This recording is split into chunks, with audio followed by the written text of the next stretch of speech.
કે જીવન ટૂંકાવવાની કાંઈ જરૂર નથી. અને યાદ રાખો કે મૃત્યુ કે આપઘાત એ દુઃખનો અંત નથી, દુઃખની શરૂઆત છે. કારણ કે કુટુંબના ત્રાસથી છૂટવા માગતા હોઈએ, ધંધા રોજગાર અથવા તો કંઈક બીજી મુશ્કેલી હોય, કોઈક પ્રકારની નિષ્ફળતા હોય કે શારીરિક પ્રોબ્લેમને લીધે આપણે કંટાળીને જિંદગીને ટૂંકાવીને આપઘાત કરવાની ઈચ્છા ધરાવતા હોઈએ. રોજના 3000 માણસ પૃથ્વી પર આપઘાત કરે છે.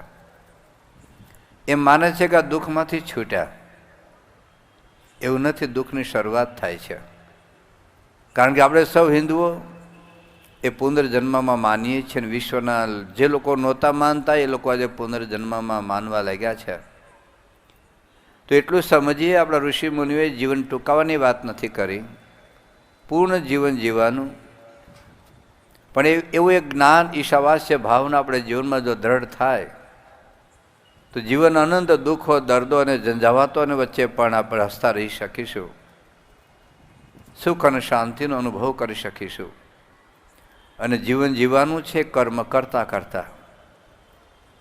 ઈશાવાસ્ય ઉપનિષદ આપણને પ્રમાદ ટાળવાની વાત કરે છે અને અજ્ઞાન ટાળવાની વાત કરે છે. આપણા ઋષિ મુનિઓ કેવળ માળા ફેરવાની વાત નથી કરી, જંગલમાં ઝૂંપડું બાંધીને કેવળ ધ્યાન લાગવાની વાત નથી કરી, હિમાલયમાં જઈને કેવળ ધ્યાન કરવાની કે એવી કોઈ ગહન સાધના કરવાની વાત નથી કરી. પરંતુ આપણે જે કંઈ કૌટુંબિક, ધંધાકીય, વ્યાવસાયિક જે કંઈ જવાબદારી છે એ જવાબદારી નિભાવતા નિભાવતા કર્મ કરતાં કરતાં એક અધ્યાત્મની ઊંચાઈ પર પહોંચી શકાશે. પણ કેવી રીતે? એવમ એટલે જે આગળ ઈશાવાસ્ય ભાવનાથી કે પ્રત્યેક કર્મના કરતા એ પરમાત્મા છે. કરતા હરતા એવાને લીધે અહંતા, મમતા અને કામનાનો ત્યાગ કરીને જો આપણે કર્મ કરતા રહીશું તો કર્મ આપણને બંધનમાં નહીં નાખે, પણ મુક્તિનું સાધન બની જશે. જે ભગવાન સ્વામિનારાયણે વાત કરી વચરામૃતમાં કે અહંતા, મમતા, કામનાનો ત્યાગ કરીને કેવળ ભગવાનને પ્રસન્નતાના અર્થે કરેલું કર્મ એ મોક્ષદાયક બને છે. અને આ ગુણાતીત પરંપરાની વાત પણ આપણે ગઈકાલે કરી કે આજે પ્રમુખ સાહેબ મહારાજ 90 વર્ષની ઉંમરે જો એટલો પુરુષાર્થ કરતા હોય, બહુ ઘણામાં મોટા મોટા વક્તાઓ, મહાત્માઓ વાત કરતા હોય છે કે પ્રમુખ સ્વામી મહારાજ સામે અમારી નજર છે, અમે જ્યારે થાકી જઈએ એમ થાય લાગે ભાઈ પ્રમુખ સ્વામી મહારાજ 90 વર્ષ ઉંમરે એટલો પુરુષાર્થ કરે છે. આજે ભારતની 1.25 અબજની વસ્તી છે. 1.25 અબજ માણસો, મજૂર હોય કે મિલ માલિક હોય, શિક્ષક હોય કે ડૉક્ટર હોય, વિદ્યાર્થી હોય કે પ્રોફેસર હોય, જો બધા જ આટલો પુરુષાર્થ કરે, આપણા ઉપનિષદોમાં કહ્યું, આપણા ગીતામાં કહ્યું પ્રમાણે, તો ભારત દેશ ગરીબ ના રહે. ગઈકાલે એક વાક્ય બોલ્યો હતો ગુણવંત શાહનું. એને એક વાત લખેલી છે કે જે દિવસે ભારતના એક એક યુવાના હાથમાં ગીતા હશે પછી ભારત દેશ ગરીબ નહીં રહે. ગીતા એટલે ખાલી બતાવવા માટેનું તાત્પર્ય નથી, પણ ગીતા વાંચીને ગીતામાં કહ્યું પ્રમાણે કર્મયોગ, જ્ઞાનયોગ, ભક્તિયોગ જીવનમાં સિદ્ધ કરે તો આ દેશ ગરીબ નહીં રહે. આજે હરામના હાડકા આપણા થયા છે. આપણા ઋષિ મુનિઓને ના પાડી છે. અને એટલે જ હજારો લાખો વર્ષથી આ ભારત દેશ સમૃદ્ધ હતો. એ સમૃદ્ધિનું કારણ કેવળ ધ્યાન નથી, કેવળ માળા નથી, કેવળ મંદિરની પ્રદક્ષિણાઓ નથી કરવાનું કહ્યું, પુરુષાર્થ કરવાનું કહ્યું છે. પણ કર્મને ઘણી રીતે શીખવી કે ઈશાવાસ્ય ભાવનાથી જો કર્મ કરીએ તો એ કર્મમાં આપણને કંટાળો નહીં લાગે, થાક નહીં લાગે, મુખી દેવનું મન નહીં થાય. એ આનંદ ઉત્સાહથી ગઈકાલે આપણે યોગી બાપા પ્રમુખ સાહેબના પ્રસંગો કહ્યા કે એમને સેવામાં આનંદ આવતો. યોગી બાબા કે હજુ મને સેવા કરવાનું મન થાય છે, કોઈ કરવા દેતું નથી. એને પાછા પાડવા પડે, સેવા કરતા રોકવા પડે, આરામ કરવાનું કહેવું પડે અને આપણને ઊભા કરવા પડે છે. પછી આગળની વાત સમજ્યા આપણે કે આવી રીતે જો કર્મ કરીએ તો જીવન મુક્તિની સ્થિતિ તો થાય, પણ વિદેહ મુક્તમાં કેવી ગતિ થાય વાત પણ આપણે સમજ્યા. પછી વાત આપણે એ પણ એક વાત કરી કે જે આત્મહન વ્યક્તિ છે એ લોકોને કેવી ગતિ થાય છે. અસૂર્ય નામતે લોકા અંધેન તમસાવૃતા તાંસ્તે પ્રેત્ય અભિગચ્છન્તિ યે કે ચાત્મહનો જના. એને ગઈકાલે છેલ્લા આપણે વાત કરતા હતા કે આત્મહન એટલે જે ત્રણ અર્થો આપણે જોયેલા, બહુ સ્થૂળ અર્થ છે આત્મઘાત કરનારા. આત્મહત્યા એ દુઃખની અંત નથી, શરૂઆત છે. કારણ કે અનંત જન્મ લેવા જ પડશે ને, લક્ષ વર્ષ એમાં ભટકવું પડશે. તો આત્મહત્યા કરવાને બદલે હવે બાકી જેટલું જીવન છે જીવનમાં મોક્ષની સાધના કરી લઈએ. પ્રત્યક્ષ ગુરુના યોગની અંદર એ આત્માને પરમાત્મા, બ્રહ્મને પરબ્રહ્મનું જ્ઞાન પ્રાપ્ત કરી લઈએ તો અનંત દુઃખોમાં પણ આપણે મુક્ત રહીને અંતે મોક્ષનું કામ સાધી શકીશું. એટલે એક આપઘાત નહીં કરવાની વાત આપણે કરી. બીજું આત્મહન એટલે જે આત્મા અક્ષર બ્રહ્મ અને પરબ્રહ્મના અસ્તિત્વનો જે સ્વીકાર નથી કરતા, જેને જાણતા નથી, સમજતા નથી, જાણવાની કોઈ ઈચ્છા નથી, એવા પણ લોકો આત્મહન છે. અને ત્રીજી વાત આપણે કરેલી, ભગવાન સ્વામિનારાયણ જે વચનમાં તમે કહ્યું કે ભગવાનને ભગવાનના ભક્તોનો દ્રોહ કરનાર એ જીવનો નાશ કરે છે. એ જીવનો નાશ તો થતો નથી, પણ એ મુક્ત માર્ગે ક્યારેય ચાલી શકતો નથી. અલગ ચોરસીમાં એને ભટકવું પડે છે. આ વાત કર્યા પછી જે છેલ્લો ટોપિક આપણે ગઈકાલે ચાલતો હતો એની વાત આપણે સમજીએ હવે. અંધમ તમા પ્રવિશંતિ ય વિદ્યામુપાસતે તતો ભૂય ઇવતે તમો યહુ વિદ્યાયામ્રતા. હવે પછીના જે 6 મંત્રોની અંદર વિદ્યા અને અવિદ્યા એટલે કે વિદ્યા અને કર્મનો, જ્ઞાન અને કર્મનો સમન્વય કેવી રીતે જીવનમાં સાધવો અને કોઈ એક ઉપર આપણે ઉતરી પડીએ છીએ ત્યારે કેટલું પરિણામ ઊંધું આવે છે એની વાત આપણને સમજાવે છે. ગઈકાલે મેં વાત કરી કે અંધમ તમા પ્રવિશંતિ યે અવિદ્યામુપાસતે. અવિદ્યા એટલે લૌકિક વિદ્યા, ભૌતિક વિદ્યા, અધ્યાત્મ વિદ્યા, પરાવિદ્યા અને બ્રહ્મ વિદ્યાથી ભિન્ન જે લૌકિક વિદ્યા છે, કેવળ એમાં જે ડૂબેલા રહે છે. અધ્યાત્મ વિદ્યાને ગૌણ કરીને, પરાવિદ્યાને એની ઉપેક્ષા કરીને. લૌકિક વિદ્યાની ના નથી પાડી આપણા ઋષિમુનિએ. દ્વે વિદ્ય વેદિત હવે પરાચ પરાચ. અપરાવિદ્યા આજીવિકા માટે છે, કુટુંબના નિર્વાહ માટે છે, સાંસારિક સુખાકારી માટે છે. પરંતુ અધ્યાત્મનો આપણે છેદ ઉડાડી દીધો. અધ્યાત્મનો એકડો આપણે કાઢી નાખ્યો. આપણે મીંડા શણગાર્યા, રંગ પૂર્યા, ભૌતિક વિકાસ સાધ્યો, પણ અધ્યાત્મનો છેદ ઉડાડીને. અને એનું પરિણામ જ આપણે ભોગવી રહ્યા છીએ. છેલ્લા 200 વર્ષની અંદર તમે જુઓ, હમણાં 25 વર્ષ પહેલાં અમદાવાદમાં ગાડીઓ કેવી ફરતી, 25 વર્ષ પહેલાં અમદાવાદના રસ્તા કેવા હતા. આ 25 વર્ષમાં એટલો સુધારો થયો છે, તો છેલ્લા 300 વર્ષમાં કેટલો સુધારો થયો. અપરા વિદ્યાથી આપણે ઘણી સમૃદ્ધિ પ્રાપ્ત કરી શક્યા, ઘણી સુવિધાઓ પ્રાપ્ત કરી શક્યા, પરંતુ શાંતિ પ્રાપ્ત કરી શક્યા નથી. થોડોક વિચાર કરો કે 200 વર્ષ પહેલાં વ્યક્તિના, કુટુંબના, સમાજના જે પ્રશ્નો હતા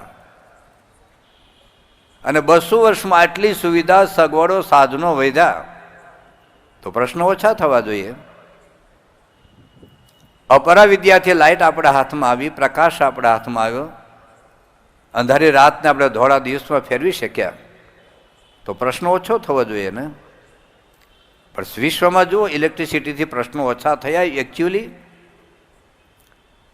300 વર્ષ પહેલાં આપણા દાદાઓ ગામથી બીજે ગામ ચાલીને જતા હતા, બહુ તો ગાડામાં જતા હતા. આજે લગભગ ઘણાની પાસે 2, 5, 25 લાખ, 30 લાખ, 50 લાખ. હમણાં મેં જોઈ ગાડી 2.5 કરોડની ગાડી છે. આખા અમદાવાદમાં 2 જ ગાડી છે એવું મને કોઈ કહ્યું. તો સારી વાત છે, બધાને ભલે ને 5-5 કરોડની ગાડી આવી, અમને કંઈ વાંધો નથી, ક્યારેક બેહવા મળે. પણ તમે એમ માની લેતા હો કે 2.5 કરોડની ગાડીથી સુખિયા થવાય એવું નથી. ઘણી વખત આપણે 1 કરોડની ગાડીમાં જતા હોય આપણે લાગે સુખ થયો લાગે, પણ ખબર છે કોર્ટમાં તારીખ પડી છે એટલે જાય છે.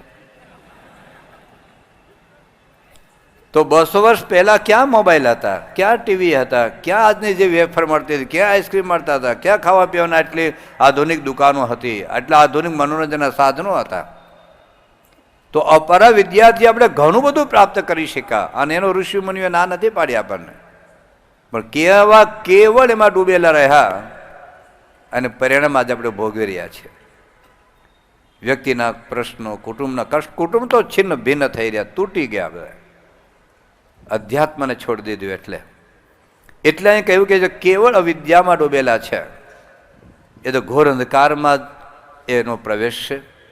તમોગુણ વ્યાપી જાય છે અને કશું સમજાતું નથી. સાચે માર્ગે જવાની કોઈ દિશા હાથમાં આવતી નથી. બીજો અવિદ્યાનો અર્થ એ કર્મ છે.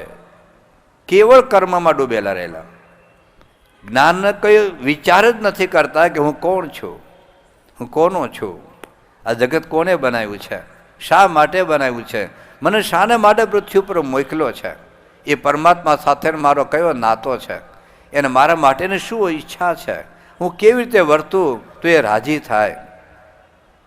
એ ન આપણે આત્માને સમજ્યા, ન પરમાત્માને સમજ્યા, ન એના પૃથ્વીના સર્જન અથવા આપણને પૃથ્વી પર મોકલવાના હેતુને સમજ્યા. એટલે જ્ઞાન માર્ગ તો આપણે સાવ છોડી દીધો. મુક્તાનંદ સ્વામીએ કહ્યું કે જ્ઞાન વિના દુઃખ પાવત હે દુનિયા. દુનિયા દુઃખી છે એનું કારણ એ જ્ઞાનનો અભાવ છે. એટલે કેવળ કર્મમાં ડૂબેલા રહીશું તો પણ દુઃખી છે. અને એક ભારતનો ઋષિ જ કહી શકે કે જે કેવળ જ્ઞાનમાં ડૂબેલા છે એ તો વધારે દુઃખી છે. આ ઈશાવાસી ઉપનિષદ આપણને લાત મારીને કહે છે કેવળ જો જ્ઞાનમાં તમે ડૂબેલા રહેશો, કર્મ નહીં કરો, તમારી જવાબદારી નહીં તમે સ્વીકારો, કેવળ જ્ઞાનમાં. જ્ઞાન એટલે કેવળ શબ્દ જ્ઞાન. હું આખી જિંદગી રોજના 10 કલાક ઉપનિષદ ઉપર બોલ્યા કરું, કોઈ ગીતા પર બોલ્યા કરે, કોઈ ભાગવત ઉપર આખી જિંદગી બોલ્યા કરે, કોઈ આખી જિંદગી રામાયણ ઉપર બોલ્યા કરે.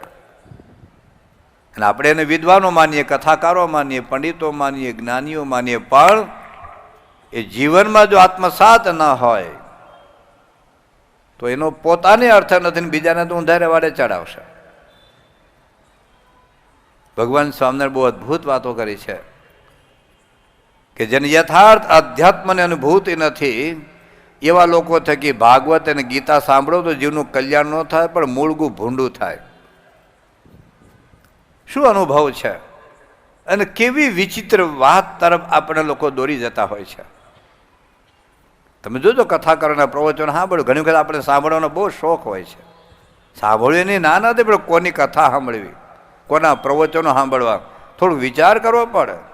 આપણી હિન્દુ પરંપરાને જે તોડતા હોય, હિન્દુ માન્યતાઓને જે છેદ ઉડાડી દેતા હોય, એક આધુનિકતાની આગ જેને વળગી હોય, એક ક્રાંતિકારીનું એક ગાનપણ જેને વળગ્યું હોય અને ક્રાંતિકારીના બિરુદ લઈને જે ફરવા માગતા હોય અને આપણી પરંપરાને જે તોડતા હોય, ગુરુમાં ન જોડાવ, કોઈ સંપ્રદાયમાં ન બંધાવ, મંદિરોની જરૂરિયાત નથી, મંદિરને બદલે સંડાસ બાંધો, મંદિરને બદલે તમે સ્કૂલો બાંધો, મંદિરને બદલે કોઈ વૃક્ષો વાવો.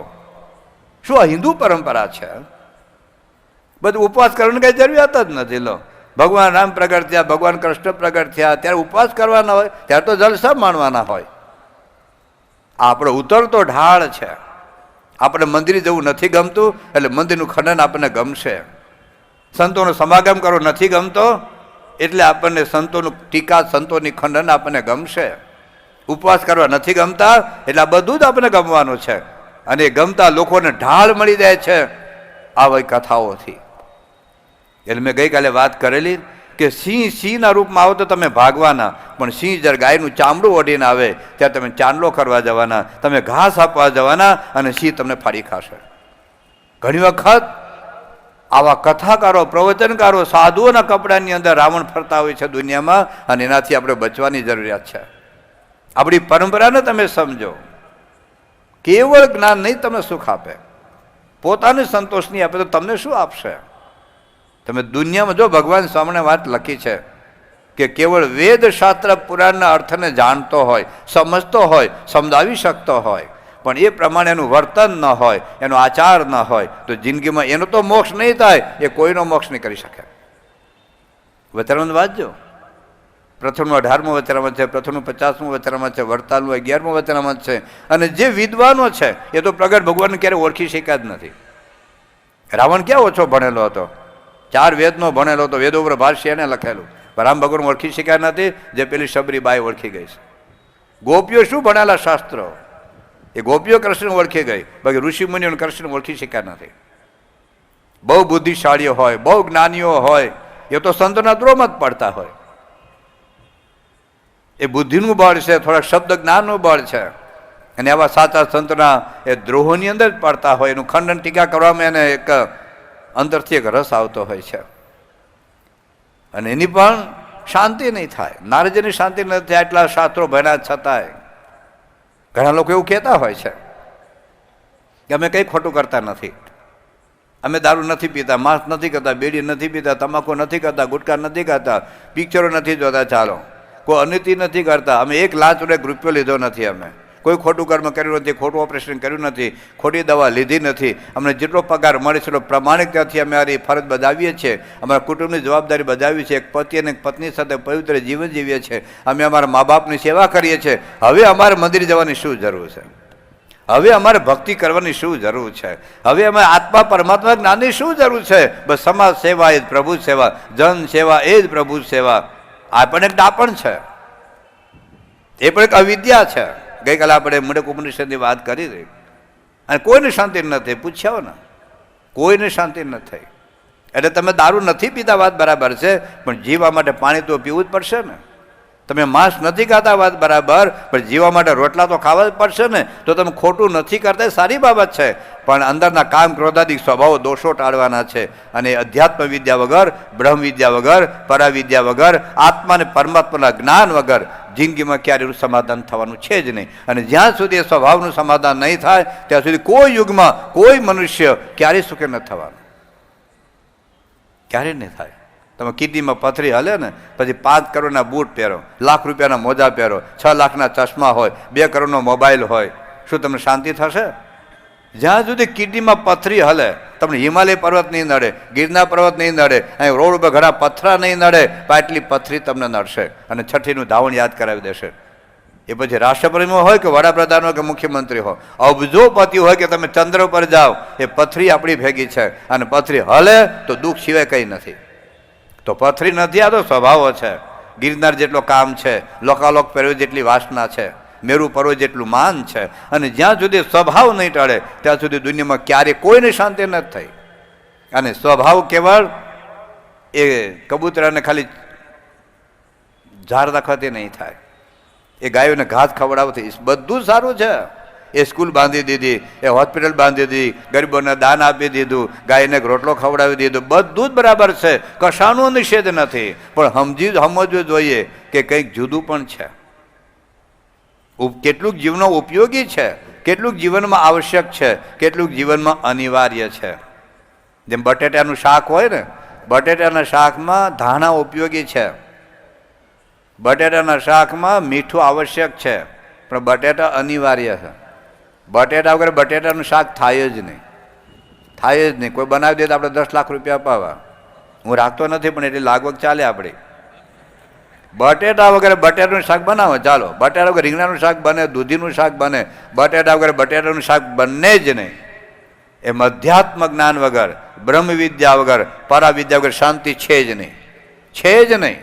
તો કંઈક સમાજ સેવા ખોટી નથી, ઉપયોગી છે, આવશ્યક છે. અધ્યાત્મને સમજવું પડશે, બ્રહ્મ અને પરબ્રહ્મને સમજવા પડશે, એનો આત્મસાત કરવો પડશે. એટલે કહ્યું જો કેવળ શબ્દ જ્ઞાન હશે તો વધારે અંધકારમાં જાય છે. કારણ કે પોતે જશે બીજાને દોરી જાય છે, પોતે તો જાય છે, બીજાને દોરી જાય છે. શબ્દ જ્ઞાનવાળા જુઓ, બહુ વર્ષો પહેલાં એક જે પોઝિટિવિસ્ટ હતા, જેને ડાયનેમિક થિંકિંગ ઉપર જબરજસ્ત લખ્યું છે, how to win friends in life. લગભગ ઘણા ભણેલા ગણેલા પુસ્તક વાંચ્યું હશે, જિંદગી જીવવાની જડીબુટી.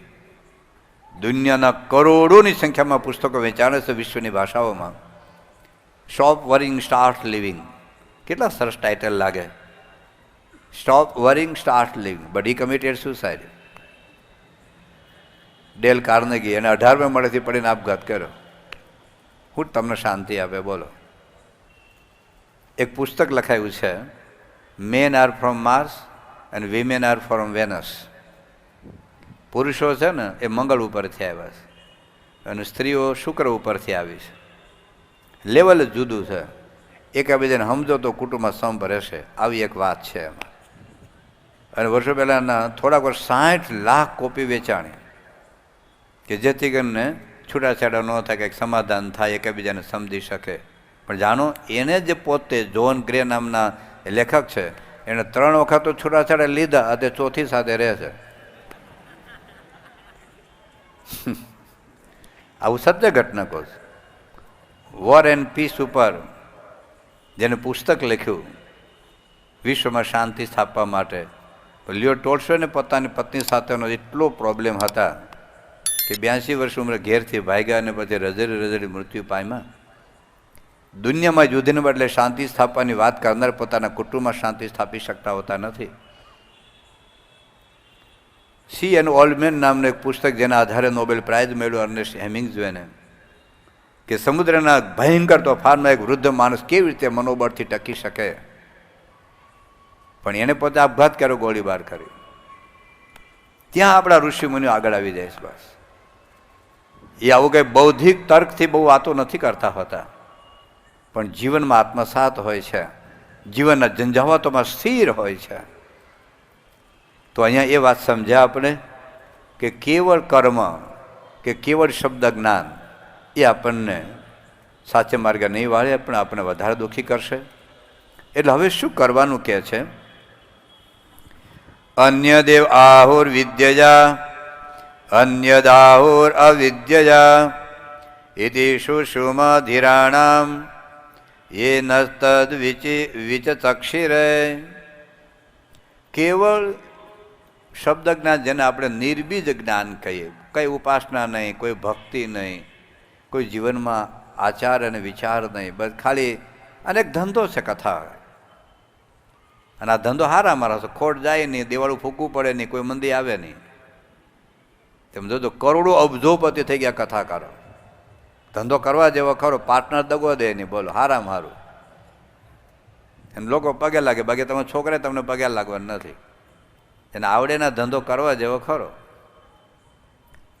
ખોટું કરે છે એવું નથી માનતા આપણે, પણ સુખદેવજીએ ભાગવતની કથા કરેલી કોઈ પૈસાના કમિટમેન્ટ સાથે નહોતી કરી કે તું મને 5 લાખ આપ પછી હું તને કથાની તારીખ આપું. કેવળ પરીક્ષિતના મોક્ષ માટે કથા કરી હતી, એટલે પરીક્ષિતનો મોક્ષ થયો. કૃષ્ણ ભગવાને ગીતામાં અર્જુનને ઉપદેશ આપ્યો હતો, કોઈ પૈસાના કમિટમેન્ટ સાથે નહોતો આપ્યો. કેવળ એ અર્જુનના મોક્ષ માટે, એની મૂંઝવણ ટાળવા માટે ઉપદેશ આપ્યો હતો. ભગવાન સ્વામિનારાયણ વચનામૃતમાં લખ્યું કે હું જે તમને વાત કરું, કોઈ મારે સ્વાર્થ સિદ્ધ નથી કરવો, કેવળ તમારા કલ્યાણ માટે હું વાત કરું છું. તમારા જીવમાંથી મારે કસર માત્ર ટાળી નાખવી છે, એટલા માટે હું વાત કરું છું. એટલે કેવળ જો કથા પ્રવચન એક ધંધો, એક બિઝનેસ થઈ જાય, એક આજીવિકા થઈ જાય. નરસિંહ મહેતા ભજન ગાતા હતા, પણ 50,000 રૂપિયા લઈને ભજન નહોતા ગાતા. અને ભજન ગાવે એક આજીવિકા થઈ ગઈ છે, ધંધો થઈ ગયો. તો ભગવાનને રાજી કરવાની જે ભાવના એ જતી રહી, એટલે એ આપણને વધારે અંધકારમાં નાખે. તો અહીંયા એ વાત કરી, અન્ય એવ આહો વિદ્યયા, જે કેવળ શબ્દ જ્ઞાનથી જે ફળ પ્રાપ્ત થાય. શું? લોકો મને વિદ્વાન કહે, લોકો મને સારા કથાકાર કહે, અને સારી કથા કરતા લોકો પૈસા કમાય. અમે કોઈ પૈસા લઈ જતા નથી. હું 5 દિવસથી કથા કરું, હું તો 5 પૈસે કાલે સારંગપુર લઈ જવાનું નથી. તમે જે કંઈ આપ્યું છે મંદિરના વિકાસ માટે અને વિધિ પ્રવૃત્તિમાં જશે. અમે કોઈ સંતો પૈસો કોઈ રાખતા નથી, BFSનો સાદો એક પૈસો રાખતા નથી. જે કંઈ સેવા બધી તમે કરી હશે તો મંદિરમાં બીજા અનેક પ્રકારની પ્રવૃત્તિમાં વપરાશે. પણ કેવળ આવા એક શબ્દ જ્ઞાનથી લોકો તમને વિદ્વાન કે પંડિત કે જ્ઞાની કે સારા કથાકાર કે લોકોમાં પ્રતિષ્ઠા વધે, પણ એના કરતાં મોક્ષનું ફળ જુદું છે. અન્યદ એવ આહો વિદ્યયા અન્યદ આહુર અવિદ્યયા. અવિદ્યા એટલે લૌકિક વિદ્યા, લૌકિક કર્મથી તમને આ લૌકિક સમૃદ્ધિ મળે, પણ મુક્તિનું ફળ એનાથી તદ્દન જુદું છે. હવે મુક્તિનું ફળ કેવી રીતે મળે એને એક અદ્ભુત વાત હવે ઈશાવાસી ઉપનિષદના ઋષિ આપણને સમજાવે છે. વિદ્યામ ચ યસ્તદ્વેદ ઉભયમ સહ અવિદ્યયા મૃત્યુમ તીર્ત્વા વિદ્યયામૃતમ અશ્નુદે. હવે બેનો સમન્વય સાધવાનું કહે છે. વિદ્યામ ચ યસ્તદ્વેદ ઉભયમ સહ અવિદ્યયા મૃત્યુમ તીર્ત્વા વિદ્યયામૃતમશ્નુતે. વિદ્યાના વિદ્યા કહેતા પરાવિદ્યા અને અપવિદ્યા બેનો સમન્વય તમે સાધો. ન કેવળ વિદ્યા, ન કેવળ અવિદ્યા, ન કેવળ જ્ઞાન, ન કેવળ કર્મ, પણ કર્મ અને જ્ઞાનનો તમે સમન્વય સાધો. બંનેની જરૂર છે. તમે કઢી બનાવી, કેવી રીતે બનાવીનું જ્ઞાન હોય, પણ કઢી બનાવવાનો પ્રયત્ન ન કરો તો કઢી નથી બનતી ભાઈ. કઢી કેવી રીતે બનાવી, શામાંથી બને, બધું જ જ્ઞાન બરાબર હોય કે છાશ એમાં જોઈએ, ચણાનો લોટ જોઈએ, કઢીનો વઘાર માટે ઘી જોઈએ, અથવા મેથીનો વઘાર કરવાનો હોય, પછી થોડી ખાંડ હોય, થોડુંક મરચું હોય, મીઠું હોય, આ બધું તમે કરો. કેવી રીતે કઢી વગેરે બધું જ ખબર હોય, પણ તમે જો કઢી બનાવવાનો કર્મ ન કરો તો કઢી બનતી નથી. અને કઢી બનાવવાનું કર્મ કરો પણ જ્ઞાન ન હોય તો કઢી બને કેવી? હું બનાવું તો તમે બીજી વાર અડો નહીં. અને અમારે જે સંતો નિષ્ણાંત છે એ બનાવ તો તમે માયગા જ કરો. તો કર્મ અને જ્ઞાન જીવન વ્યવહારમાં જરૂરી છે. ઓપરેશન કેવી રીતે કરવું ડૉક્ટરને ખબર હોય, ઓપરેશન કરવાનું કર્મ ના કરે તો, અને ઓપરેશન કાપ્યા કરે પણ કેવી રીતે ઓપરેશન કરવું એ જ્ઞાન ન હોય તો. પણ બેનો સમન્વય જરૂરી છે. કર્મ અને જ્ઞાન બે જો સાથે થાય તો વિદ્યામ ચ યસ્તદ વેદ ઉભયમ સ, બંનેનો સાથે સમન્વય જરૂર છે. જેમ ટુ વ્હીલર હોય, તમારી ગાડી, સ્કૂટર હોય કે બાઇક હોય, એક વ્હીલ આખું હોનાનું હોય ને એક હોય જ નહીં તો એક વ્હીલ આખું હોનાનું હોય ચાલો, અને એક વ્હીલ હોય જ નહીં તો એક વ્હીલ ટ્રેક્ટરનું હોય ને એક વ્હીલ નાનું હોય તો. આજે બાઇક હોય, તમારું બાઇક, એક વ્હીલ ટ્રેક્ટરનું લઈ આવો ને એક નાનું હોય, પેલું આવડું પેલું હોય ને નાનું સ્કૂટરનું અથવા તો રિક્ષાનું, તો બાઇક ચાલે? તો જ્ઞાન અને કર્મ એ તમે સમજો. કર્મની વાત આગળ આપણે કરી. જે કર્મ કરીએ છીએ એ ભગવાનને રાજી કરવા માટે કર્મ કરો. બસ તમે ભણાવો છો ને, પગાર તો લો, એની ના નથી, પણ ભગવાન રાજી કરવા માટે હું વિદ્યાર્થીઓને ભણાવું છું, એ આનંદ જુદો આવશે. પગાર તો તમે લેજો, પણ ભગવાન રાજી કરવા માટે કર્મ કરું છું. તમે ભણાવવાનું હોય, ઓપરેશન કરે, રિક્ષા ડ્રાઈવર હોય, તમે ખેડૂત હો કે મજૂર હો, અરે તમારા પત્ની અથવા તમારા મમ્મી રસોઈ બનાવતા હોય, હું ભગવાનને રાજી કરવા માટે રસોઈ બનાવું છું, એ ભક્તિ થઈ જશે. ભક્તિ એટલે ખાલી માળા ફેરવું નથી. ઘણી વખત આરતી ઉતારતો હોય ને એ ભક્તિ ના હોય, એવું બને. આરતી ઉતારવાનું કર્મ ભક્તિ ન હોય. અને પ્રમુખ મહારાજ અમને કહેલું 1987-88માં કે જ્યારે દુકાળ પડે સ્વામી કે તમે આ પશુઓને હાચવો ને, જેમ તમે ઠાકોરજીની આરતી ઉતારતા હતા એમ તમે અત્યારે પશુઓને હાચવો. આ કેટલ કેમ સંભાળો? પ્રમુખ મહારાજની આજ્ઞાથી હરિભક્તો, યુવકો, બાળકો એ ક્યાં આખો દી માળા ફેરવા કરે છે? પણ એ કેટલ હોય, અતિવૃષ્ટિ હોય, અનાવૃષ્ટિ હોય, ભૂકંપ હોય, અત્યારે કેટલા બધા યુગો ત્યાં પાર્કિંગમાં દૂર દૂર ઊભા હશે, એ ભક્તિ માનીને ઊભા છે. કે પાર્કિંગ ઉભા રહ્યું આપણે ભક્તિ છે. તો તમે જે કંઈ કર્મ કરો, અરે તમારા પોતાના કપડાં તમે ધોતા હોય, તમારા પત્ની, તમારા માતુશ્રી, જો ભગવાનને રાજી કરવા માટે હું કપડાં ધોઉં છે, ભક્તિ બની જશે.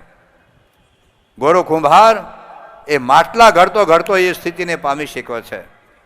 એ જાનભાઈ એ છાણા થાપતી થાપતી એ અધ્યાત્મને ઊંચા પર પહોંચી શક્યા છે. જનક રાજા, અમરીશ રાજા આ દેશનું શાસન ચલાવતા ચલાવતા એ અધ્યાત્મને ઊંચા પર એટલી ઊંચા પર પહોંચ્યા કે સુખદેવજી જેવા સંન્યાસી એ જનક રાજાને ગુરુ તરીકે સ્વીકારે છે.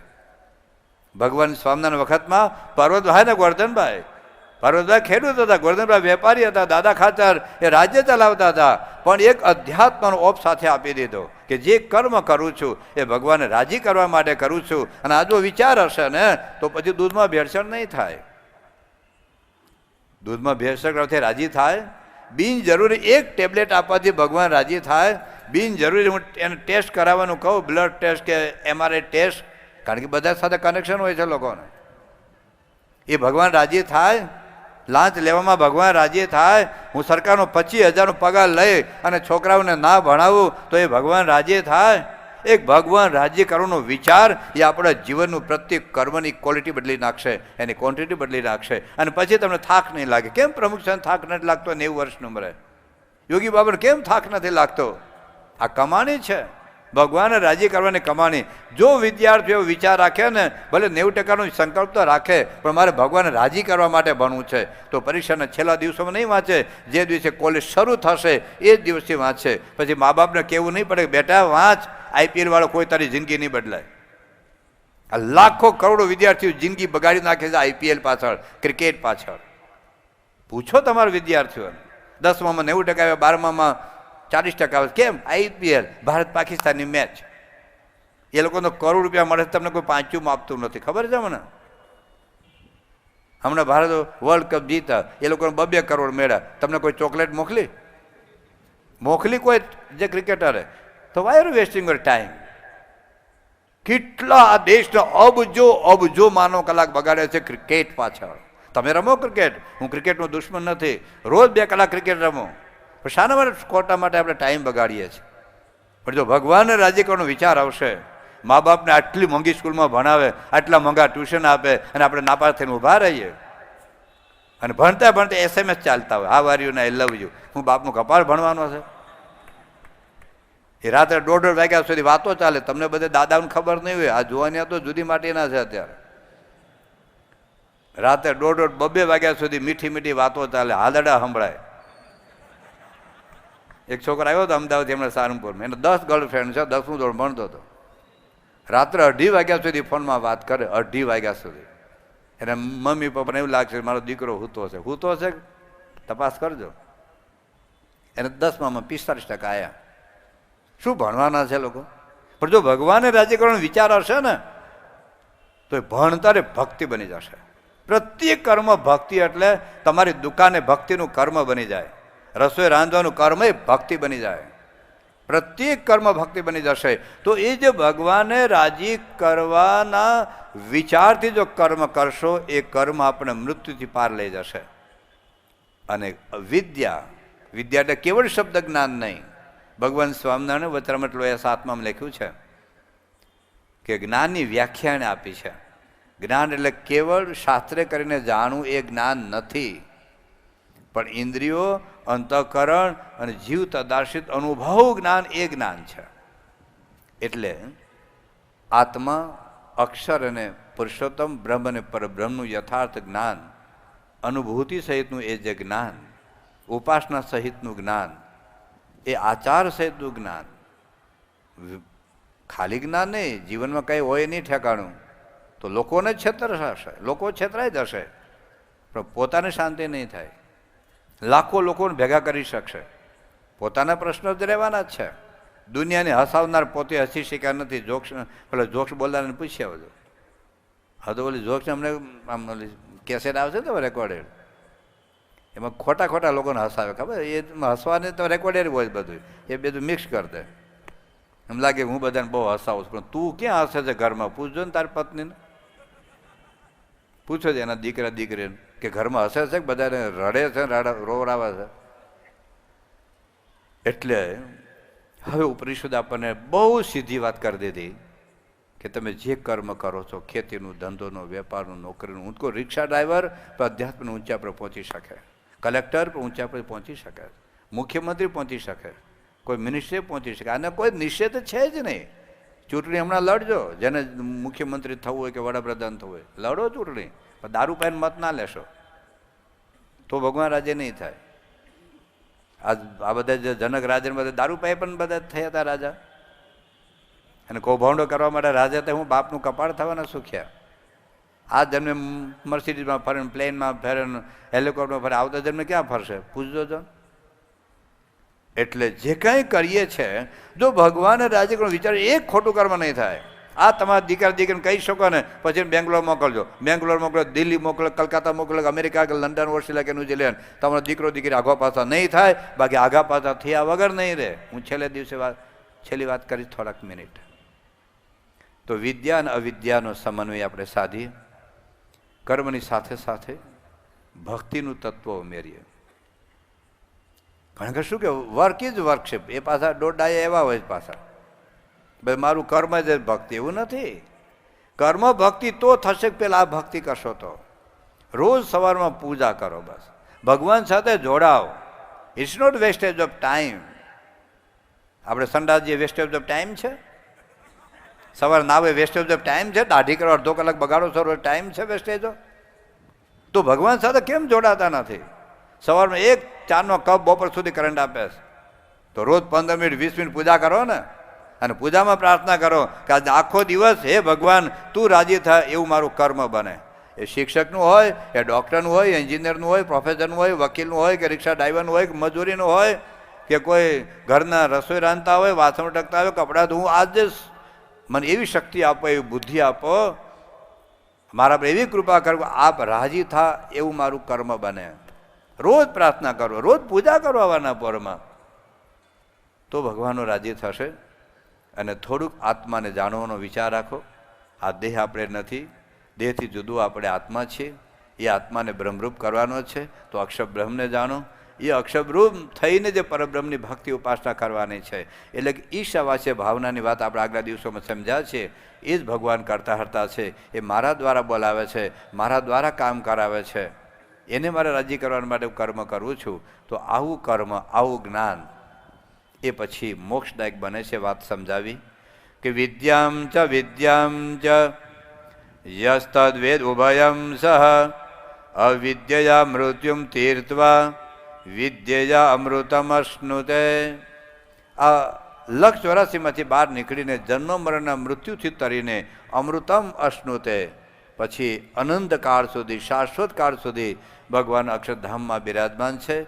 પછી એને પૃથ્વી પર આવવાનું નથી, 184માં ભટકવાનું નથી. આવી એક સ્થિતિ પ્રાપ્ત થાય છે. આ 3 મંત્રો આપણે જોયા, જેમાં પહેલી વાત એ કરી કે કેવળ વિદ્યાથી પણ દુઃખી થવાશે, કેવળ અવિદ્યાથી પણ દુઃખી થવાશે, પણ વિદ્યા અવિદ્યાનો સમન્વય સાધો.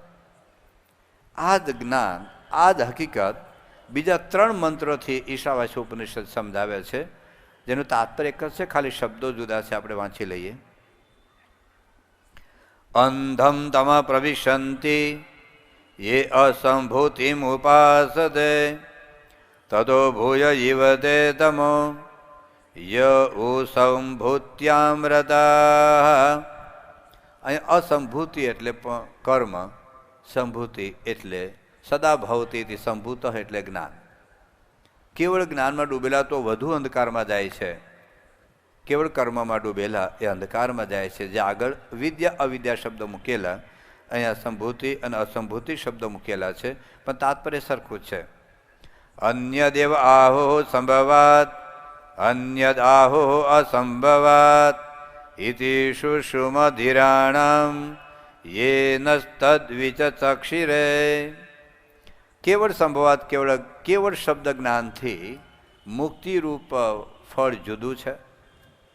કેવળ કર્મથી મુક્તિરૂપ ફળ જુદું છે. કર્મથી આ લોકની સમૃદ્ધિ, સંપત્તિ, વૈભવ મળે, મુક્તિ ફળ એ તો જુદી જ બાબત છે.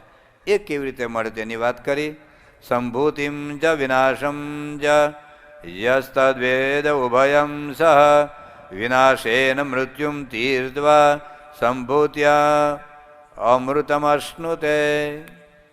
સંભૂતિમ એટલે જ્ઞાન અને વિનાશમ એટલે કર્મ. તો કેવળ કર્મ અને જ્ઞાન નહીં, પણ કર્મ અને જ્ઞાનને જ્યારે સમન્વય જ્યારે સાધીએ છીએ ત્યારે વિનાશેન મૃત્યુમ તીર્થવા, ભક્તિને રાજી કરવાનું જે કર્મ છે, ભગવાનને રાજી કરવાનું કર્મ એ આપણને જન્મ મરણના ચક્રમાંથી છોડાવશે. અને સંભૂત્ય અમૃતમ અશ્નુતે, તે આત્મા પરમાત્માના સાક્ષાત્કારમૂલક અનુભવમૂલક જે જ્ઞાન એ આપણને અમૃત તત્વની પ્રાપ્તિ કરાવશે, આપણે મોક્ષ અપાવશે, ભગવાનના અક્ષરધામની આપણે પ્રાપ્તિ કરાવશે. તો આ 6 મંત્રોમાં 3 મંત્રમાં વિદ્યા અને અવિદ્યાનો શબ્દ છે, બીજા 3 મંત્રમાં સંભૂતિ અને અસંભૂતિનો અર્થ છે. સંભૂતિ એટલે જ્ઞાન, વિદ્યા એટલે જ્ઞાન, અવિદ્યા એટલે અજ્ઞાન અથવા તો લૌકિક વિદ્યા અથવા તો કર્મ, અસંભૂતિ એટલે પણ લૌકિક વિદ્યા અથવા તો કર્મ. તાત્પર્ય એટલું છે કે કર્મ અને જ્ઞાનનો સમન્વય સાધો, વિદ્યા અને અવિદ્યા, પરાવિદ્યા અને અપરાવિદ્યાનો જીવનમાં સમન્વય સાધો. અહીં સુધી આપણે ઈશાવાસ્ય ઉપનિષદના 14 મંત્રો પૂરા થાય છે. કુલ 18 મંત્રો છે. હવે 4 મંત્રો આ જ્ઞાનને આપણે કેવી રીતે આત્મસાત કરવું એની વાત આપણે સમજાવે છે. અને એમાં પ્રાર્થના કરવાનું કહે છે. Prayer is the power. હજારો લાખો વર્ષથી આપણા ઋષિમુનિઓએ એ ભગવાન છે તે જોડાવા માટે એક પ્રાર્થનાની વાત સમજાવી છે. આજે વિશ્વભરની અંદર એ પ્રાર્થના પર સંશોધનો થઈ રહ્યા છે. ફેઇથ હિલિંગના એટલા બધા પુસ્તકો લખાય છે. પાવર ઓફ પ્રેયર પર એટલા બધા પુસ્તકો લખાય છે કે હોસ્પિટલમાં દર્દી હોય ને એના ડૉક્ટરો નર્સ બીજા ત્રીજા પ્રાર્થના કરે, અરે 500 માઇલ દૂર એના સગાસામાંથી પ્રાર્થના કરીને એની અસર અહીં થાય છે. કેટલા સારા સારા લેખો, કેટલા સારા સારા પુસ્તકો આજે પરદેશની ભૂમિ ઉપર લખાયા છે. આપણે તો ઋષિઓ કાળથી આપણને એક પ્રાર્થના કરવાનું શીખાવ્યું છે, પણ પ્રાર્થના આપણે છોડી દીધી. સવારના પરમાં અરે પથારીમાં ઉઠો ને ભગવાને પ્રાર્થના કરો, જમો પહેલાં પ્રાર્થના કરો, વાંચો પહેલાં પ્રાર્થના કરો, લખો પહેલાં પ્રાર્થના કરો, દુકાન ખોલો પહેલાં પ્રાર્થના કરો, જોબ શરૂ કરો પહેલાં પ્રાર્થના કરો, રાત્રે સૂતા પહેલાં પ્રાર્થના કરો. પ્રાર્થના એટલે ભગવાન સાથેનું જોડાણ. આપણને એમાં ટાઈમ નથી. હિન્દુ તો અમે વધારે બીજી હોય છે. પ્રાર્થનાનો સમય નથી આપણી પાસે. આ લોકો અમુક લોકો મહિનામાં રોજના 5 વાર નમાજ પડે. કેટલા 82 કરોડ હિન્દુઓમાંથી રોજ પૂજા કરનાર, અડધો કલાક પૂજા કરનાર કેટલા? આપણે કોઈને પૂછીએ ને પૂજા કરો, આમાં ઘરના કરે એટલે તથા ઘરના ખાય તો હું કામ ખાય છે? ઘરના દીવાબત્તી કરે ને તમે ટીવી જોવાના, પિક્ચરો જોવાના, છાપા વાંચવાના. કંઈક કરો. પ્રાર્થના દુઃખમાં હાંફી નહીં જવાનું, ભાંગીને જ પ્રાર્થના કરવાની. આ યોગી બાપા, પ્રમુખ સાહેબ મહારાજ સતત પ્રાર્થના, વચનામૃતમાં પણ ભગવાન સ્વામીને પ્રાર્થના કરવાનું જ કહે છે. જે આપણે આપી દઈએ. અમુક વસ્તુ આપણા હાથમાં નથી, આપણી તાકાત જ નથી. શું માણસની તાકાત છે? ભૂકંપને રોકી દો, ચાલો. ક્યાં વિજ્ઞાન હોઈ ગયું હતું? જાપાનમાં સુનામી આવ્યું ત્યારે ભારતમાં બરાબર ભૂકંપમાં ભારતનો એટલો વિજ્ઞાનનો વિકાસ નથી. અમેરિકામાં દરિયાઈ તોફાન થાય છે, ત્યાં વિજ્ઞાન હોઈ ગયું હતું. હમણાં ત્યાં યુરોપમાં જ્વાળામુખી ફાટેલા 1 લાખ કરતાં વધારે ફ્લાઇટ કેન્સલ, $1,000 કે પાઉનું નુકસાન થયું. ક્યાં વિજ્ઞાન ઊંઘી ગયું હતું ગોદડું વાળી? શું માણસની તાકાત છે? શું અહંકાર લઈને આપણે ફરીએ છીએ? એના કરતાં ભગવાન સાથે જોડાઈએ, ભગવાને પ્રાર્થના કરો, ભગવાને ફોન કરો. કંઈક તકલીફ પડે ચોરા તો પોલીસને ફોન કરો છો, તો કંઈક દુઃખ આવે તો ભગવાને ફોન કરો ને, ભગવાને પ્રાર્થના કરો ને. પ્રમુખ સાહેબનું પહેલું હથિયાર પ્રાર્થના. ગમે તે જે તકલીફ પડે સ્વામી પોતે ધૂન કરે, સંતોને ધૂન કરાવે, સંતોને પ્રાર્થના કરાવે. ગમે તે પ્રશ્ન થાય ભગવાન પાસે કંઈક સમાધાન છે. એનો અર્થ એવું નથી કે પ્રાર્થના કરશો રોગ નહીં આવે. રોગ આવશે તો દુઃખ સહન કરવાનું બળ પણ ભગવાન જ આપશે. તમે પ્રાર્થના કરશો એનો અર્થ એવું નથી કે છોકરો પાસ થઈ જશે, તો વાંચે તો પાસ થાય. ખાલી ધૂન કરો તો હે હનુમાન દાદા 1 ડબ્બો તેલ ચડાવજો, મને 5 લાખ રૂપિયાનો ફાયદો થાય. તો હનુમાન દાદા હું તારા જેવો મૂર્ખ છું? હું તને 5 લાખ રૂપિયા આપું ત્યારે તું મને 1 ડબ્બો તેલ ચડાવે તો હું 5 લાખ રૂપિયાનો હોદ બનાવીને સ્વિમિંગ પુલમાં ડાય ન મારું? હું 5 લાખનો સ્વિમિંગ પુલ બનાવીને એમાં તેલ નાખીને હું નો ડાય માર્યા કરું તને આપ્યું એના કરતા? હે હનુમાન દાદા પાસ થઈ જાય નાળિયેર વધેરું. એમ હનુમાન દાદા નવરા નથી પાસ કરવા, એના બીજા ઘણા કામ છે આપણના સિવાય. પુરુષાર્થ કરીએ તો પ્રાર્થના. તો હવે અહીંયા ઋષિ આપણને પ્રાર્થના કરવાનું શીખવે છે. શું પ્રાર્થના કરાવે છે સાંભળજો. હિરણમયેન પાત્રેણ સત્યસ્યાપિહિતં મુખં તત્વં ભૂષણ અપાવૃણુ સત્ય ધર્માય દૃષ્ટયે. આ મંત્રનું એટલું બધું અદ્ભુત તાત્પર્ય છે, આપણે તો ટૂંકમાં થોડુંક લઈ લઈએ. હિરણમયેન પાત્રેણ સત્યસ્યાપિહિતં મુખં. સત્ય એટલે આત્મા, સત્ય એટલે અક્ષર બ્રહ્મ અને પરબ્રહ્મ. એનું જે સ્વરૂપ છે એક આવરણથી ઢંકાયેલું છે, અને આવરણ છે હિરણમયેન પાત્રેણ. સુવર્ણમય પાત્રથી જે સત્ય વસ્તુ પડેલી છે ઢંકાઈ ગયેલી છે. કેવળ આપણે મંત્રનો પહેલાં શાબ્દિક અર્થ સમજી લઈએ. હિરણમયેન પાત્રેણ, હિરણ એટલે સોનું, તો સુવર્ણ પાત્રથી સત્યસ્ય અપિહિતં મુખમ, સત્યનું જે સ્વરૂપ છે એ ઢંકાયેલું છે. તો ભગવાને પ્રાર્થના એ કરે છે કે તત્વં ભૂષણ અપાવૃણુ. હે પરમાત્મા, હે અનંત કોટી બ્રહ્માંડનું જીવો ઈશ્વરનું પાલન પોષણ કરનારા પરમાત્મા, તમે એને દૂર કરો. અપાવૃણુ સત્ય ધર્માય દૃષ્ટયે. તો જે સત્ય આત્મા ને પરમાત્માના સાક્ષાત્કાર માટે હું અને જે પરમાત્મા તત્વ છે બે વચ્ચેનું જે આવરણ છે એ આવરણને ભગવાન તમે દૂર કરો. જેમ તમે ઠાકોરજી પાસે જાઓ ક્યારેક થાળ ચાલતો હોય ત્યારે પડદો બંધ હોય છે, પછી પૂજારી પડદો લઈ લે એટલે ભગવાનના દર્શન થાય. પૂજારી કઈ મંદિરમાં મૂર્તિઓ પધરાવતો નથી, પ્રતિષ્ઠા નથી કરતો, મૂર્તિ તો છે જ પણ દેખાતી નથી, કારણ કે એ કપડાનું આવરણ છે. શિખર મંદિરમાં આવો તો જ્યારે થાળ થતા હોય ત્યારે બારણા બંધ હોય, એ પૂજારી પછી બારણા ખોલી નાખે તો ઠાકરજીના દર્શન થાય. અહીંયા ઋષિ ભગવાને પ્રાર્થના કરે, ભગવાન આ મારી બુદ્ધિનું કામ નથી. નયમાત્મા પ્રવચને ન લભ્યો ન મેદયા બહુના શુદેન યમે વેશ વૃણુતે તેન લભ્ય તસ્ય એષ આત્મા વૃણુતે તનમ સ્વામ. હે ભગવાન, નયમાત્મા પ્રવચને ન લભ્ય. રોજના 10-10 કલાક તમે ઉપનિષદ ઉપર, ગીતા પર, રામાયણ ઉપર, ભાગવત ઉપર બોલો. નયમાત્મા પ્રવચને ન લભ્ય ન મેદયા. બહુ બુદ્ધિશાળી હોય એટલે કે એને આત્મા પરમાત્માનો સાક્ષાત્કાર થાય એવું નથી. ન બહુના શુદેન. તમે સાંભળ્યા જ કરો ચેનલો ઉપર પ્રવચનો, કથાઓ, પણ એમ આત્મા પરમાત્માનો સાક્ષાત્કાર નહીં થાય. પણ યમે વેશ વૃણુતે તેન લભ્ય. જે ભગવાન એના પર કૃપા કરે તસ એષ આત્મા વૃણુતે તનુમ સ્વામ. એની સામે ભગવાન પોતાનું સ્વરૂપ ખુલ્લું કરી દે છે, આવરણને ટાળી દે છે અને આત્મા પરમાત્માનો સાક્ષાત્કાર થઈ જાય છે. એટલે ઋષિ ભગવાને પ્રાર્થના કરે છે, ભગવાન આ માયાનું આવરણ અમે તોડી શકીએ એમ નથી. હિરણમય પાત્રણ એટલે જે માયા, એ માયાનું આવરણ આપણે નથી તોડી શકવાના. અને નથી તોડી શકવાના તો આત્મા અને પરમાત્માનું જ્ઞાન આપણે નથી થવાનું. આપણે જો દેહ તો આપણે છીએ જ ને, આપણે આત્મા છીએ, પણ આત્માનો દેખાતું નથી, આંખો મીચી અંધારું દેખાય છે. બાકી મુક્તાનંદ સ્વામીએ કહ્યું છે કે કોટી રવિ ચંદ્રની કાંતિ ઝાંખે કરે એવા તારાઓર વિશે નાથ ભાસે. કોટી રવિ ચંદ્રની કાંતિ ઝાંખી કરે એવા તારાઓર વિશે નાથ ભાસે. કરોડો સૂર્ય ચંદ્રનું તેજ ઝાંખું પડી જાય. એક સૂર્ય બપોરે 12 વાગે આપણને બાફી નાખતો હોય, 9 કરોડ માઇલ દૂર છે, તો કરોડો સૂર્ય અને કરોડો ચંદ્રનું તેજ ઝાંખું થઈ જાય એટલું તેજ આપણા આત્માનું છે અને એ આત્મામાં રહેલા પરમાત્મા છે. આ જો જ્ઞાન થાય તો પૂર્ણતા સિવાય, કૃતાર્થ સિવાય, આનંદ સિવાય કશું જ બાકી ન રહે.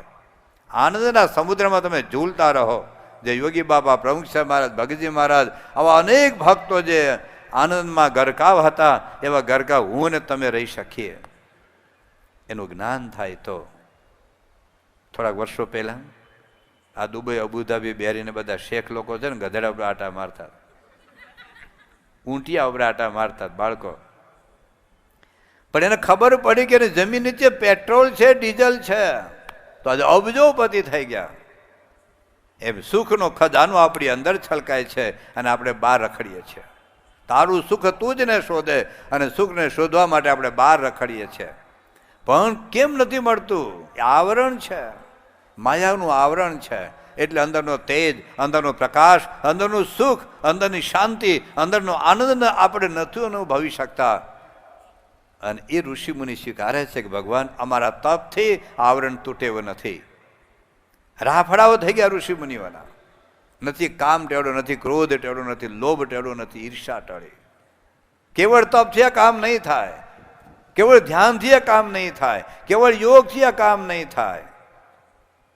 રહુ ગણે તપસા ન યાતિ ન ચેજયા નિર્વપણાદ ગૃહાદ્વા. તમે ઘરમાંથી નીકળી જાવ, જંગલમાં જતા રહો, એમ આત્મા પરમાત્મા સાક્ષાત્કાર નહીં થાય. તમે સંસાર છોડી દો અને મારી જેમ સાધુ થઈ જાઓ એટલે કઈ બ્રહ્મ પરબ્રહ્મનો સાક્ષાત્કાર થાય એવું નથી. હિમાલયમાં જતા રહો તોય નહીં થાય. અરે લાખ સ્કૂલો ચલાવો, લાખ સ્કૂલો મફતમાં ભણાવો કરોડો વિદ્યાર્થીઓને, 10 લાખ હોસ્પિટલ બાંધો અને પ્રત્યેક દર્દીને તમે મફતમાં દવા આપો, મફતમાં ઓપરેશન કરો. પૃથ્વી પરની લાખો કરોડો ગાયોને તમે રોજ તમારા ખર્ચે એને ખવડાવો. બધું જ કરવા જેવું છે. પૃથ્વી પર ભારતમાં 25 કરોડ ભૂખ્યા માણસે મરે, તો 25 કરોડ માણસો તમે રોજ મિષ્ટાન જમાડો તમારા તરફથી, અને આખી જિંદગી તમને ભગવાન આપ્યું હોય તો જમાડો, પણ કેવળ જમાડવાથી, ગરીબોને દાન કરવાથી, સેવા કરવાથી, સમાજ સેવાથી કરવાથી તમને થોડોક સાત્વિક આનંદ આવશે. લોકો તમારા વખાણ કરશે, પ્રશંસા કરશે, એ તમને સાત્વિક અહંકારનો આનંદ આવશે. પણ અજ્ઞાન નહીં ટળે, માયા નહીં ટળે, સ્વભાવ નહીં ટળે, દોષો નહીં બળે, વાસના નહીં ટળે, અને આત્મા પરમાત્માનો સાક્ષાત્કાર નહીં જ થાય. એટલે કે છે ભગવાન મોહે તો તુમ હી એક આધારા, જહાં દેખું તહાં જલને દેખારા. ભગવાન શ્રી કૃષ્ણ ગીતામાં કહે છે કે દૈવ્યેશ ગુણમયી માયા, આ ભગવાનની માયા છે, એ તરવી બહુ અઘરી છે. પણ મામે વયે પ્રબધ્યંતે માયા મેતામ દરંતી તે. જે ભગવાને ગમે તેવો બહાદુર તરવૈયો હો તમે, તો નદી તરાય, સ્વિમિંગ પુલ તરાય, તરીને કહે અમેરિકા ના પહોંચાય, મોબાસા ના પહોંચાય. તમે ગમે એટલા ઓલિમ્પિક્સની અંદર ગોલ્ડ મેડલ લાવ્યા હો, તો સમુદ્ર તરીને કહે મોબાસા પહોંચાય. એ ભવસાગર તરવા માટે સ્ટીમરની જરૂર પડે, વાહનની જરૂર પડે, પ્લેનની જરૂર પડે. એટલે ઋષિ મુનિ હવે નિરાધાર થઈ ગયા. ભગવાન તું હી એક આધાર, તમે માયાનું આવરણ ટાળો, તમે અજ્ઞાન ટાળો, તમે આ વચ્ચેનું જે આવરણ તમે તોડો, તો જ મને અંદરનો સત્ય ધર્માય દૃષ્ટએ, તો સત્યને હું સમજી શકું, સત્યને અનુભવી શકું. પ્રાર્થના કરો ભગવાનને.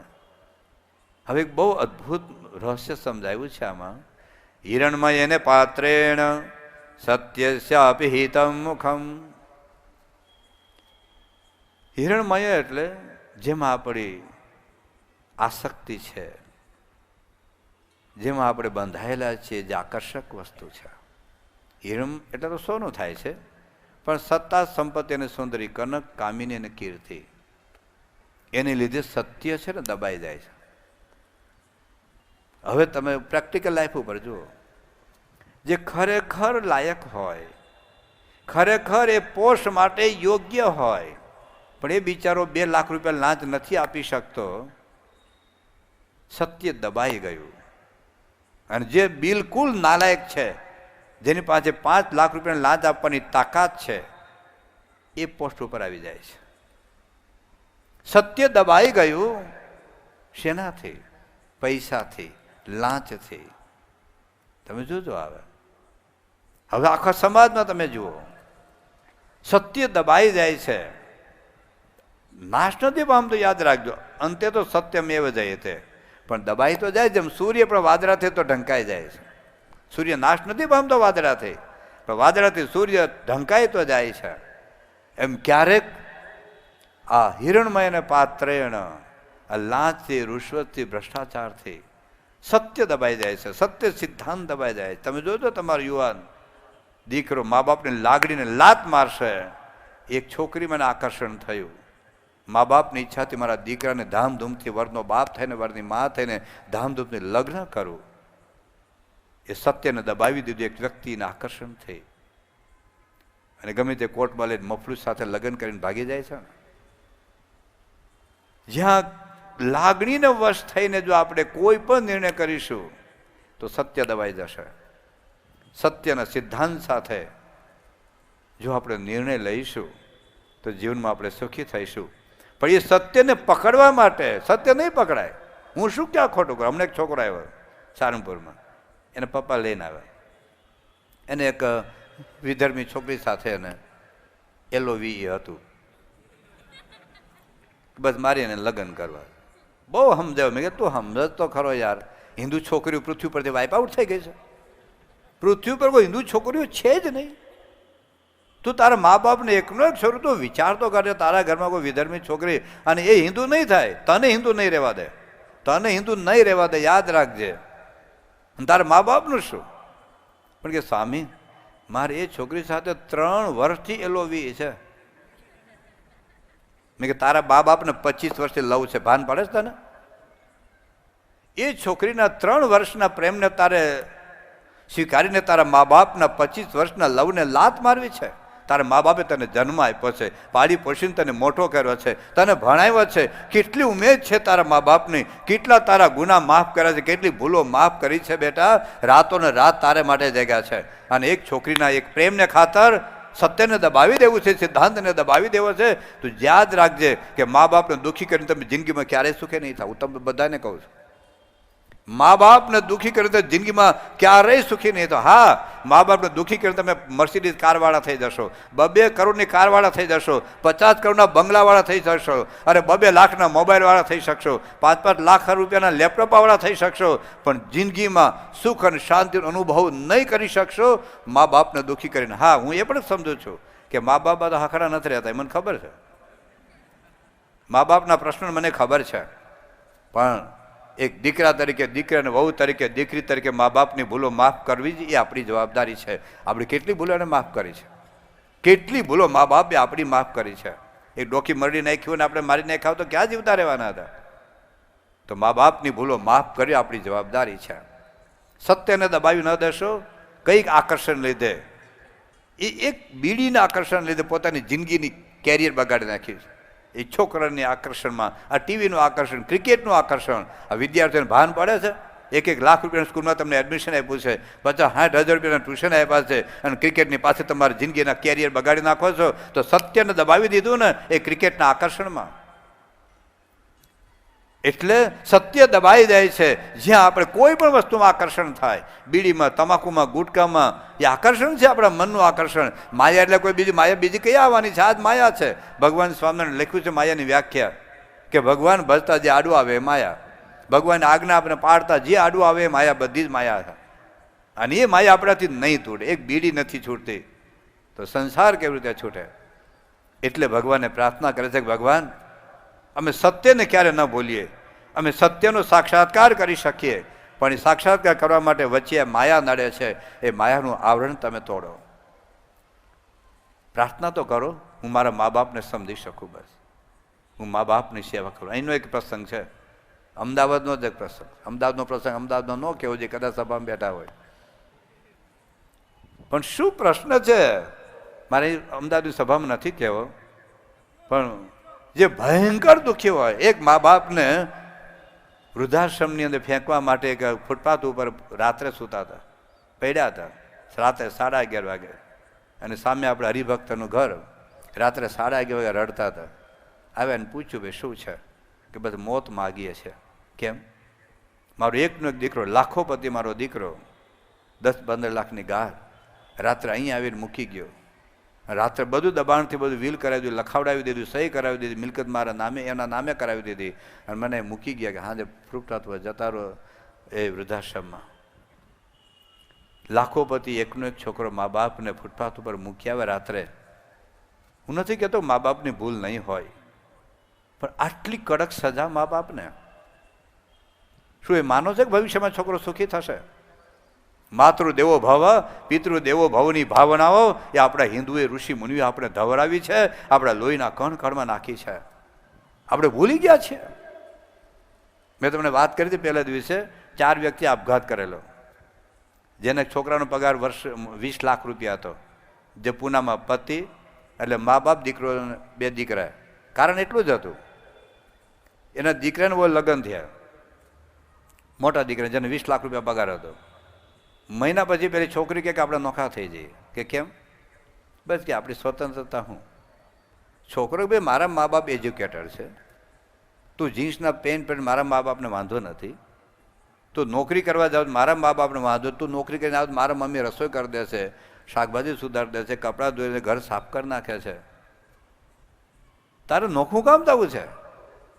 બસ આપણી સ્વતંત્ર. બસ સ્વતંત્ર ઘરમાં રોજ નાચવાનું છે તારે? 4 બેડરૂમનો ફ્લેટ છે, 1 કરોડ રૂપિયાનો ફ્લેટ છે, બસ મારે તારા મા બાપ ભેગું નથી રહેવાનું. આ કે હું નોખો નહીં થાવ. હા, મારા મા બાપ તને હેરાન કરતા જ બરાબર છે, મારો નાવ હેરાન કરતા બરાબર છે, શાના માટે નોખા થવું છે? બસ નોખા થવું. કે હું નહીં થાવ, કે તું નોખો નહીં થા તો હું આપઘાત કરીશ, તમારા 4ના નામ લખીને જઈશ, અને તમને જેલ ભેગા ન કર, મારું નામ આ નહીં એમ કહીને જતી રહીને માવતરને ત્યાં. આ લોકોને એવું લાગે હાર માવતરને ત્યાં આપઘાત કરશે ને આપણા નામ લખીને આપણે જેલમાં જવું પડશે. તો આ લોકો આપઘાત કર્યો, પેલા તો હજુ જીવતી મૂય છે, અને આ 4 જણા મરી ગયા. જો આ સત્યને દબાવી દીધું ને ગળવટ ઉપર. અને જો મોબાઈલ તમારે નખો જ વાળશે. રોજ છોકરીને મમ્મી એના ફોન કરે, તારે હા એ શું કીધું, રોજ રિપોર્ટ જાય, અને કે નોખી થઈ જાય. લે તો તમારી છોકરી આવું નહીં થાય ભવિષ્યમાં. કયા સંસ્કારો આપવાના છે, પણ આ માયાનું બધું આવરણ છે. આપણા સત્ય ધર્મો, સત્ય મૂલ્યો, કૌટુંબિક મૂલ્યો હતા, પતિના મૂલ્યો હતા, પત્નીના મૂલ્યો હતા, મા બાપના મૂલ્યો હતા, દીકરા દીકરીના મૂલ્યો હતા, ભાઈ ભાઈના મૂલ્યો હતા. એ મૂલ્યો ઢંકાઈ ગયા. વિચાર તો કરો ભાઈઓ, ક્યાં રામને જંગલમાં જવાનું હતું, પણ ગયા છતાં એને માતાને કંઈ કીધું નથી. કઈ માતાનો કોઈ વિરોધ નોંધાયો નથી, મંથરાનું માથું નથી કાપી નાખ્યું. અને ભરતનો તો ગાદીના હક નહીં મળી હતી, છતાં ભરત ના પાડી કે આ ગાદીનો અધિકાર મારો રામ છે. જોઈ લો, લક્ષ્મણજીને ક્યાં વનવા જવાનું હતું, ગયા ને. સીતાજીને ક્યાં જવાનું હતું, ગયા ને. એવા સંબંધો તો તમારા ઘરમાં, આ આપણા સત્ય ધર્મો છે. ભાઈ ભાઈના મૂલ્યો, પતિ પતિના મૂલ્યો, મા બાપ અને સંતાનો વચ્ચેના મૂલ્યો, એ મૂલ્યોને આપણે લાત મારી છે. એક આધુનિકતાની આગ આપણે વળગી છે. એનાથી આપણે મુક્ત થઈએ. એટલે ભગવાને પ્રાર્થના કરે છે કે ભગવાન, આ જે સત્ય ધર્મો છે, સત્ય મૂલ્યો છે, આત્મા પરમાત્માનું જે જ્ઞાન છે, એની વચ્ચે જે આવરણ છે અમે સમજી શકતા નથી. એક લોભને લીધે ભાઈ ભાઈની હત્યા કરે, માનો મોટા ભાઈની હત્યા કરે. એક આટલા ચાસ, 1 ફૂટ જમીન માટે, 2 વીઘા જમીન માટે, એક ગોદરા માટે, એક ગાડલા માટે 2 ભાઈ અબોલા લે જિંદગીભર. શું કરવાનું છે? સત્ય ધર્મ ઢંકાયેલો છે ને. એટલે ભગવાને પ્રાર્થના કરો. બીજી વાત કરે છે, પૂષણ એકર્ષ યમ સૂર્ય પ્રાજાપત્ય વ્યહુન રશ્મિન સમૂહ તેજો યત્તે રૂપમ કલ્યાણતમમ તત્ય પશ્યામિ યો અસૌ પુરુષ સહમસ્મિ. હે પૂષણ, હે પરમાત્મા, અનંતકોટી બ્રહ્માંડના જીવો ઈશ્વરનું પાલન પોષણ કરનારા એકર્ષ, એક જ છે પરમાત્મા, એક છે અને એક નથી. ઋષિ જે મારું ત્રિકાળનું જ્ઞાન આપ જાણનારા છો. યમ, અનંતકોટી બ્રહ્માંડનું જે નિયમન કરનારા પરમાત્મા. સૂર્ય, અનંતકોટી બ્રહ્માંડના જીવોનો અજ્ઞાનનો નાશ કરીને એ જ્ઞાનનો પ્રકાશ પ્રસરાવનારા ભગવાન. પ્રજાપતિ આદિકના ઉપાસ્ય એવા પરમાત્મા. વ્યૂહ રશ્મિ, તમારું તેજ છે ને, એટલું બધું તેજ છે ભગવાન કે હું તમારા સામે જોઈ શકતો નથી. કારણ કે કોટી રવિ ચંદ્રની એક સૂર્ય અમે આપણે જોઈ શકતા નથી. તો જેના રોમે રોમને કરોડ કરોડ સૂર્યનું તેજ હોય એ ભગવાન હું તમને કેવી રીતે જોઈ શકું? ગીતા વાંચજો, હિન્દુ ઘેર હોય તો. લગભગ ના હોય, હિન્દુ ગરીબ ભાવ ને. હિન્દુ ઘેર ફ્રીજ હોય, ટીવી હોય, મોબાઈલ હોય, લેપટોપ હોય, બાઇક હોય, 10 જણા નાચેવડા સંડાસ બાથરૂમ હોય. બિચારા હિન્દુને ઘેર ગીતા ન હોય તો કદાચ પતિનું નામ હોય ને કાં છોકરીનું નામ હોય. પણ ગીતા વાંચો 11મો અધ્યાય, કૃષ્ણ ભગવાન જે વિરાટ સ્વરૂપ બતાવ્યો, અર્જુન ગભરાઈ ગયા, ભગવાન હું નથી જોવા સમર્થ, તમે હતા એવા ને એવા થઈ જાઓ. તો અહીં ઋષિ મુનિ ભગવાનને પ્રાર્થના, ભગવાન તમારું તેજ એટલું બધું છે કે આપનું કલ્યાણ તમે રૂપ હું જોઈ શકતો નથી. ભગવાન આપનું તેજ સંકોલી લો, થોડુંક સંકેલી લો ભગવાન. અમારા જેવા થાવ તો અમે તમે જોઈ શકીએ.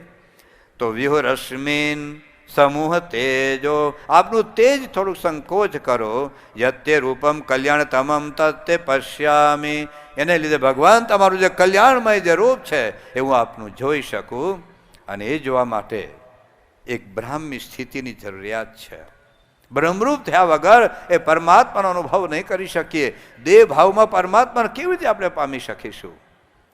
એટલે જે બ્રહ્મરૂપ થઈએ તો પરમાત્માની પ્રાપ્તિ થાય. ભગવાન શ્રી કૃષ્ણ ગીતામાં કહે છે, બ્રહ્મભૂત પ્રસન્ન આત્મા નશોત તેન કાંક્ષતે સમઃ સર્વેષુ ભૂતેષુ મદભક્તિમ લભતે પરામ.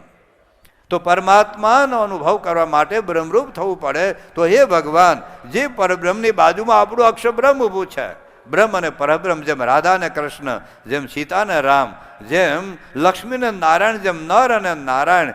નારની બાજુમાં ઉભા રહેવું તો નર જેવા થવું પડે, રામની બાજુમાં ઉભા રહેવું તો સીતા જેવા પવિત્ર થવું